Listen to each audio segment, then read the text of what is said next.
When someone tells you they would rather have sex with horses, what runs through your mind? What do you think of?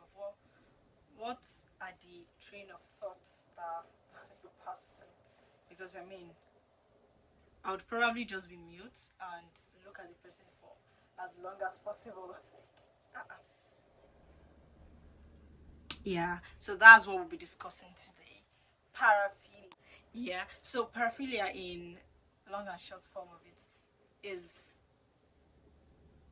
is known as abnormal sex, abnormal love, beyond the normal kind of sex. But then that brings up the question of what do we think is the normal kind of sexual behaviors? Yeah. And based on some other videos I've done in the past, you would, if you have been watching my videos before now, you would see where I've constantly mentioned that the judgment of normalcy when it comes to sexual behavior varies across culture. Like it is culturally relative.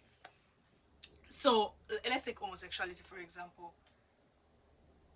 Depends on where it takes place. It is viewed as normal it can be viewed as normal or abnormal.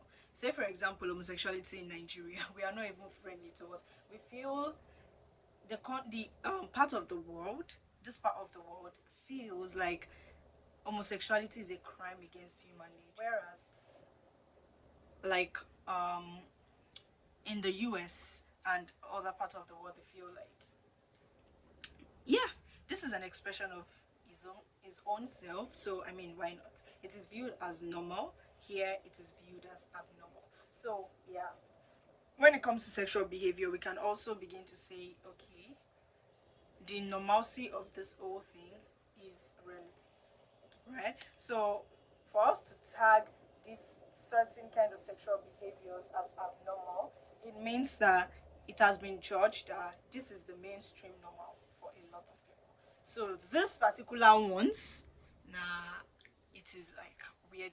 It is not normal. Whenever we're discussing paraphilia, we need to always know to differentiate between paraphilia and paraphilic disorders. But before we talk about that, there are three criteria that must be met before you can say or state that okay, this person like as kind of like paraphilia or something. So the first one is it must be this behavior must be engaged in for the sole purpose of sexual arousal or gratification. So if let's take transvestism for example, it is when someone dresses in clothes that are meant for the opposite sex. So in a case where the person is doing it for entertainment or public whatever, it is not paraphilia. It is just what it is, cross dressing. But when it is majorly for the purpose of sexual arousal or gratification, then it might be considered. Now, the second criteria is that the sexual behavior must be recurrent and compulsive. Like you cannot do without it. You know how compulsive behaviors are, that those behaviors control you, even when you don't want to do them, you find yourself doing them. Yeah, you that is paraphilia. Now, in a case where someone actually engages in an unusual sexual activity for once or twice, that is not the mainstream, once or twice, and the person just stops, like, oh, okay, maybe the person decides not to do it again, or it doesn't interest the person anymore. In that case, it is not paraphilia. So, the third criteria is that in a cultural setting, the majority of the people there must find the behavior really strange, very weird, and not normal, not the mainstream.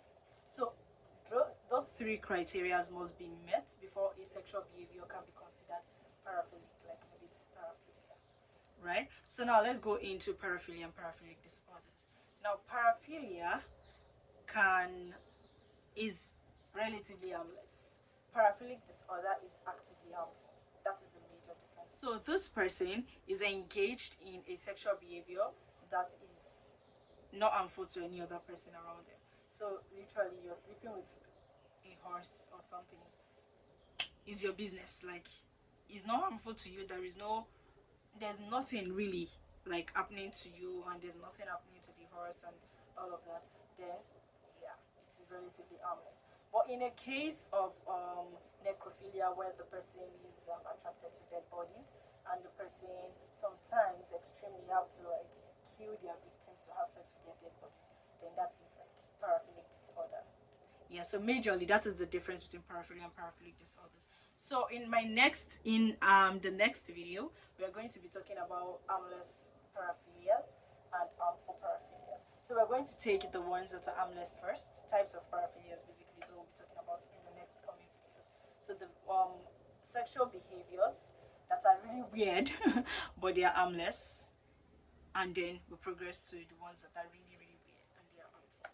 Yeah, so stay tuned. If you're yet to subscribe to my YouTube channel, please hit the subscribe button now, and you can as well turn on the notification posts so that you get the notification whenever I post new content. You do not want to miss out on this types of paraphilia, because trust me, they are interesting and weird kind of sexual behaviors. Even me, I'm finding it to take in, but then that's why I'm here for you. Let's all learn this together and have fun about it. Catch ya!